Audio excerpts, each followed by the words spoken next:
আচ্ছা, তাহলে প্রথমে আমরা রাসায়নিক গণনা চ্যাপ্টার থেকে চটপট বেশ কয়েকটা ইম্পর্টেন্ট এমসিকিউ করে নিই। দেখো, প্রথমে দেওয়া হয়েছে একটি গ্যাসের বাষ্প ঘনত্ব 32 হলে প্রদত্ত গ্যাসটির আণবিক ওজন কত হবে। তো তোমরা জানো যে বাষ্প ঘনত্বের সঙ্গে সম্পর্কটা হচ্ছে m=2d। তাহলে এখানে যেহেতু বাষ্প ঘনত্ব তাহলে 2 × 32, তাহলে হবে হচ্ছে 64, অর্থাৎ আমাদের আনসারটা হবে হচ্ছে ডি। আচ্ছা, কাঠকয়লা দহনের ফলে ওজনটা কিন্তু সবসময় মনে রাখবে স্থির থাকে। কেন বলো তো? কারণ কাঠকয়লা যদি যে ছাইটা এবং যে কার্বন ডাইঅক্সাইড বানানো গ্যাসগুলো বেরিয়ে যাচ্ছে সেগুলো যদি আমরা একত্রে রেখে দিই তাহলে কিন্তু ওজনটা স্থিরই থাকে। আচ্ছা, 60 গ্রাম একটি গ্যাসের এসটিপিতে আয়তন 5.6 লিটার হলে গ্যাসটির বাষ্প ঘনত্ব কত হবে? এরকম ভালো প্রশ্ন, আমি কিন্তু কষে দেখাচ্ছি তোমাদেরকে। দেখো দেখো এখানে অবজেক্টিভ হিসেবে 5.6 লিটার তার আয়তনটা বলে দিয়েছে। তাহলে দেখো যে গ্যাসটার, তাহলে আমরা যদি 22.4 লিটার, অর্থাৎ যদি আমি এটাকে 22.4কে ভাগ করি তাহলে 4 পাচ্ছি আমরা, এটা 4 দিয়ে গুণ করতে হবে। তাহলে এবার 60 গ্রাম গ্যাসটা বলে দিয়েছে, তাহলে আমাকে গ্যাসটাকে 60 × 4 অর্থাৎ 240 পাচ্ছি তার ওজন। তাহলে যদি এমটা 240 হয়, ভাগ করলে 2 দিয়ে ভাগ করলে, তাহলে দেখো কারণ ডি, তাহলে ডি = m/2, সেই হিসেবে আমরা পাবো কত? 120। তাহলে এখানে দেখো বাষ্প ঘনত্ব হবে 120। একটু ক্যালকুলেশনটা তোমাদের করে দেখাচ্ছি কীভাবে শর্টকাটে করা যায়। আচ্ছা, এসটিপিতে 1 মোল ক্যালসিয়াম কার্বনেট থেকে প্রাপ্ত কার্বন ডাইঅক্সাইডের আয়তন কত?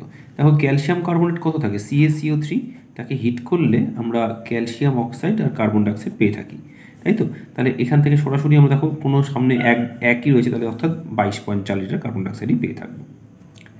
আচ্ছা, কত মোল হাইড্রোজেনের সঙ্গে 2 মোল অক্সিজেনের বিক্রিয়া 4 মোল স্টিম উৎপন্ন? দেখো আগে আমরা এই হাইড্রোজেন এবং অক্সিজেনের বিক্রিয়া করলে দেখো যেটা জল উৎপন্ন বা স্টিম যেটা উৎপন্ন হচ্ছে, দেখো খেয়াল করে দেখো, যদি 4 মোল এটা হতে, তাহলে যদি 4 হতে হয় তাহলে এটা 4 হবে, এটা 2 হতে হবে। তাহলে আমাদের 2 মোল অক্সিজেন যদি পাই, 4 মোল, দেখো খেয়াল করো, তাহলে স্টিম উৎপন্ন হলো, তাহলে কত মোল হাইড্রোজেন লাগছে? 4 মোল। তাহলে উত্তরটা হবে আমাদের 4 মোল, দ্বিগুণ করে দিচ্ছি। আচ্ছা, E = mc², এর গণনা একক হচ্ছে কি আমরা জানি মেগা ইলেকট্রন ভোল্টটা, এমটা ক্যাপিটাল হয়, এই ছোটটা নয়, এগুলো কোনোটাই নয়।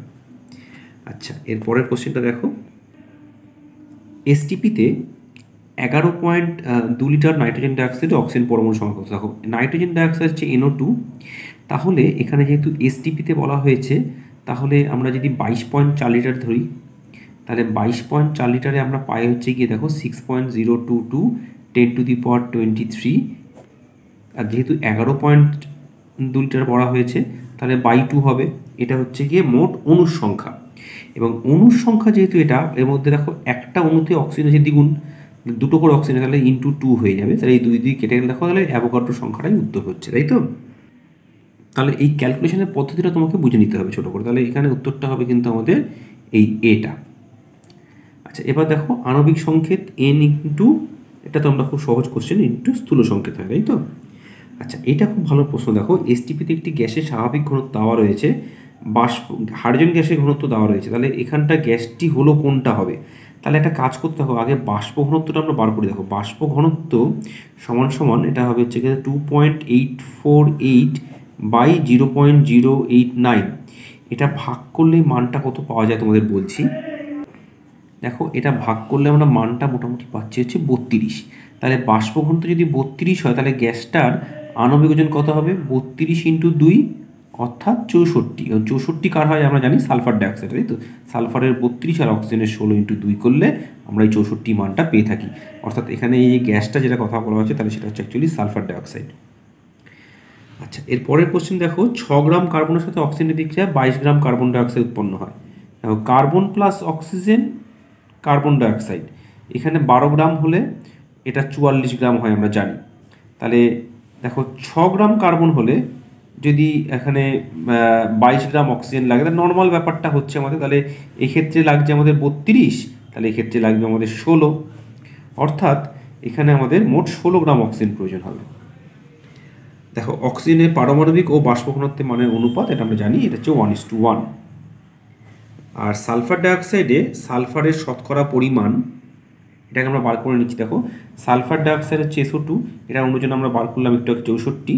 তাহলে সালফার আছে 32, তাহলে সালফার 32/64 × 100 করলে দেখো আমরা ক্যালকুলেশন করলে 50% পাবো, তাই তো? অপশনটা দেখে নিই। তাহলে উত্তরটা অপশান আমরা দেখে নিই, সেটা হচ্ছে 50%, তাই তো? বিটা হচ্ছে অ্যান্সার। ঠিক আছে, এরপর কয়েকটা গুরুত্বপূর্ণ প্রশ্ন উত্তরের মধ্যে দেখো এই প্রশ্নটা খুব ভালো। ভর ও শক্তি রূপান্তর সম্পর্কিত সমীকরণটি লেখো এবং এই সমীকরণের ভিত্তিতে ভরের সংরক্ষণ সূত্রের সংশোধিত রূপটি বিবৃত করো। দেখো, বিজ্ঞানী আইনস্টাইন তার আপেক্ষিকতাবাদ তত্ত্বে প্রমাণ করেন যে ভর ও শক্তি পরস্পর সমতুল্য এবং এদের মধ্যে রূপান্তর সম্ভব। আইনস্টাইনের আপেক্ষিকতাবাদ তত্ত্ব অনুযায়ী এম পরিমাণ ভরে পদার্থে সম্পূর্ণ শক্তি রূপান্তরিত করে ই পরিমাণ শক্তি উৎপন্ন করা হয়, তবে E equal to MC square হয়, যেখানে সি হচ্ছে আলোর বেগ, দেখো দেওয়া রয়েছে কত। এবং ভরণোত্তর সূত্র ধ্রুব সত্য নয়, কারণ এটি রাসায়নিক বিক্রিয়া তাপের উদ্ভব বা শোষণ ঘটে। এই উদ্ভব বা শোষিত তাপ শক্তির সমতুল্য পরিমাণ ভর হ্রাস বা বৃদ্ধি পায় এবং এই হ্রাস বা বৃদ্ধি এতই কম যে তা পরিমাপযোগ্য নয়। তাই ভরের সংরক্ষণ সূত্র সংশোধিত রূপটি হলো, ভরকে শক্তিতে বা শক্তিতে ভরকে রূপান্তরিত করা যায় যে কোনো বিক্রিয়ার আগে এবং পরে ভর ও মোট শক্তির পরিমাণ সর্বদা একই থাকে। বিশ্বে ভর ও মোট শক্তির পরিমাণ সর্বদা ধ্রুবক এবং এটি অপরিবর্তনীয়। এরপর দ্বিতীয় যে থিওরিটিক্যাল কোশ্চেন এখান থেকে পড়তে হবে সেটা হচ্ছে কোনো গ্যাসের প্রমাণ ঘনত্ব ও আপেক্ষিক ঘনত্বের মধ্যে সম্পর্ক নির্ণয় করো। দেখো, এটা তোমাদের বইতে করেই দেওয়া আছে, এটা খুবই ইম্পর্টেন্ট। দেখো, এই যে আপেক্ষিক ঘনত্বের সঙ্গে সম্পর্কটা আমি করে দেখিয়েছি, তোমরা একটু ভালো করে দেখে নাও। এটা ঠিক যেভাবে লেখা আছে বিভিন্ন বইতে তোমরা সেভাবেও লিখতে পারো, কোনো অসুবিধা নেই। এটা তোমরা এই প্রমাণটা ভালো করে দেখে রাখবে, এই বছর এই প্রমাণটা খুব ইম্পর্টেন্ট, এটা পরীক্ষায় কিন্তু আসতে পারে। এছাড়াও তোমরা এবছর কয়েকটা আমার কয়েকটা পছন্দের অঙ্ক তোমাদের দেখিয়ে দিচ্ছি। যেমন ধরো এই অঙ্কটা, এই যে 48 গ্রাম অক্সিজেন প্রস্তুত করতে কত গ্রাম পটাশিয়াম ক্লোরাইড প্রয়োজন, দেখো এই অঙ্কটা করে দিয়েছি। এইরকমই আরেকটা অঙ্ক দেখো, যে 150 গ্রাম চুনা পাথরকে উত্তপ্ত করলে কত গ্রাম চুন এবং কত গ্রাম কার্বন ডাইঅক্সাইড পাওয়া যাবে। এই অঙ্কটা একটু ভালো করে দেখে নাও, এই ধরনের অঙ্ক তোমাদের পরীক্ষায় বছর আসতে পারে। আরেকটা প্রশ্ন দেখো দিয়েছি, যে 131 গ্রাম লঘু সালফিউরিক অ্যাসিডের সঙ্গে বিক্রিয়া করলে যত গ্রাম হাইড্রোজেন পাওয়া যাবে তাকে সম্পূর্ণভাবে অক্সিজেনের সঙ্গে বিক্রিয়া করলে কত গ্রাম জল উৎপন্ন হবে। ঠিক আছে, এই ধরনের বেশ কিছু ইম্পর্টেন্ট কোশ্চেন তোমাদের আমি এখানে আরও আমার কিছু যে চ্যাপ্টারগুলো রয়েছে যে রাসায়নিক গণনার, তোমরা এখান থেকে সেই অঙ্কগুলো ভালো করে দেখে নিও, কারণ এই চ্যাপ্টার থেকে তো অঙ্কটাই ভালো করে আসবে। আমি এমসিকিউগুলো এবং একটা থিওরি এবং তার সাথে সাথে এই কয়েকটা ইম্পর্টেন্ট অঙ্ক তোমাদের সঙ্গে আলোচনা করে দিলাম, তোমরা ভালো করে দেখে নিও। ঠিক আছে স্টুডেন্টস, যদি ভালো লাগে তাহলে অবশ্যই চ্যানেলটা সাবস্ক্রাইব করে নিও এবং বন্ধুদের সাথে শেয়ার করো।